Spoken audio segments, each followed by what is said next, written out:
এবার সাকিব আল হাসানের বিরুদ্ধে হত্যা মামলা। হ্যাঁ ভিউয়ার্স, আপনারা ঠিকই শুনতে পাচ্ছেন। এবার সাকিব আল হাসানের বিরুদ্ধে হত্যা মামলা। ঠিক কী কারণে হত্যা মামলাটা হলো, আগে এই বিষয়ে কথা বলি, তারপর এর পরিণতি নিয়ে কথা বলবো।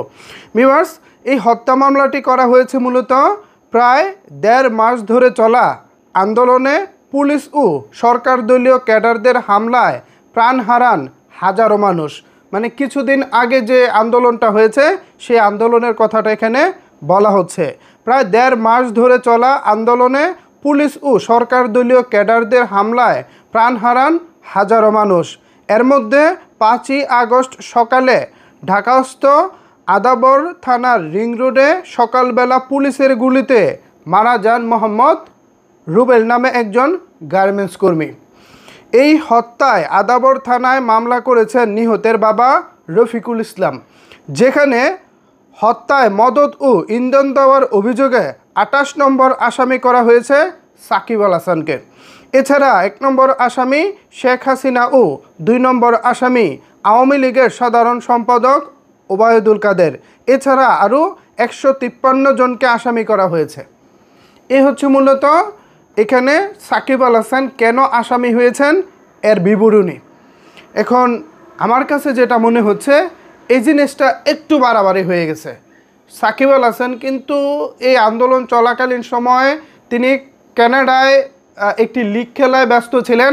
না তিনি ছাত্রদের পক্ষে ছিলেন, না তিনি সরকারের পক্ষে ছিলেন। মানে সরকারের পক্ষ থেকে এই অর্থে বোঝাচ্ছি যে তিনি কোনো জায়গার পক্ষেই কিন্তু বিবৃতি দেননি।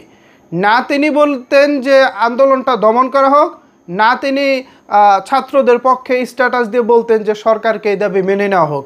তিনি কোনো কিছুই করেননি, তিনি নাবোধক একটা অবস্থানে ছিলেন। তো সেই জায়গা থেকে আমরা যারা দেখেছি যে সরাসরি কারা ইন্ধন জুগিয়েছেন, কারা সামনে থেকে বিভিন্ন বাহিনীকে উস্কে দিয়েছেন, এরা কারা আপনি আমরা চিনি। সো তাদের বিরুদ্ধে অলরেডি মামলা হয়েছে এখানে 153 জনের। তো সেই জায়গায় সাকিব আল হাসানের নামটা নিয়ে আসা, এটা আমার কাছে মনে হয়েছে অতিরঞ্জিত। তবে এখান থেকেও আমাদের অনেক কিছু শিক্ষার আছে, অনেক কিছু শিক্ষার আছে এখানে। কারণ দেখেন, আপনি আমি রাজনীতি করতেই পারি, এটা আপনার আমার একটা দেশের সাংবিধানিক স্বাধীনতা। কিন্তু প্রশ্ন হচ্ছে আপনি কোন দলের হয়ে রাজনীতি করতে চলেছেন, সেই দলটার প্রতি আসলে জনগণের ভালোবাসা আছে কিনা, সেই দলটা জনগণের যেই অধিকার, যেই স্বাধীনতা সেটা পূরণ করে কিনা।